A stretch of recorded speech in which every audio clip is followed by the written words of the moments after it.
Permisa, Nadia TV melaporkan dari perjalanan karir Presiden Soeharto di masa Orde Baru kepemimpinan bangsa Indonesia. Berjalan semestinya ekonomi Indonesia waktu itu sangat bagus dan sangat kokoh sampai bangsa Indonesia sembada pangan dan makmur seluruh rakyat Indonesia. Semua kebutuhan masyarakat di Republik Indonesia di saat itu semuanya murah dan terjangkau oleh masyarakat di seluruh Indonesia. Semua harga-harga pangan murah. Kita sembada pangan dunia di saat kepemimpinan Presiden Soeharto di masa Orde Baru 1970 sampai 1998.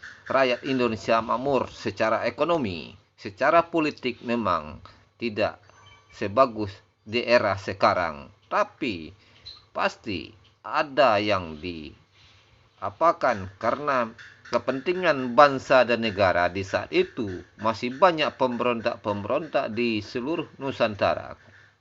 Hal-hal tersebut harus diambil untuk keamanan bangsa Indonesia oleh Presiden Soeharto di era Orde Baru ini untuk menjaga stabilitas negara Republik Indonesia dari ancaman dari dalam dan dari luar.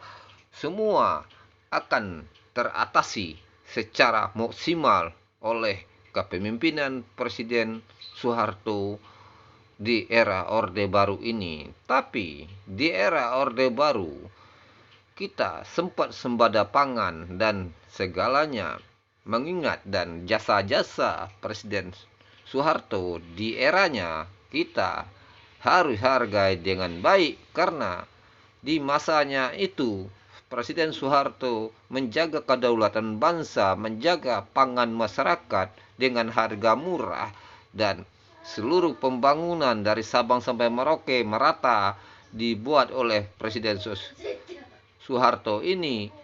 Itulah yang berjalan sampai detik ini, dijalankan oleh pemimpin-pemimpin generasi seterusnya untuk membangun bangsa Indonesia yang lebih baik dan lebih adil dan lebih makmur.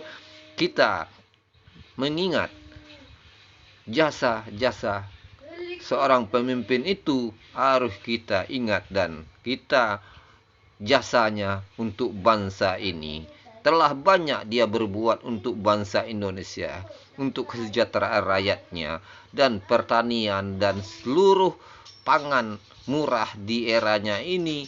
Kita rakyat Indonesia mengingat selalu di masa Orde Baru semuanya lapangan kerja murah, pekerjaan dimanapun ada, semua masyarakat tidak ada kesulitan secara ekonomi, dan pangan murah, dan masyarakat bahagia di era Presiden Soeharto ini. Tapi secara politik memang bangsa Indonesia di era itu memang tidak sebagus sekarang. Tapi secara ekonomi, rakyat Republik Indonesia di saat itu sangat makmur secara ekonomi, dan segala hal murah, dan pekerjaan gampang. Itulah disampaikan Nadia TV Jakarta.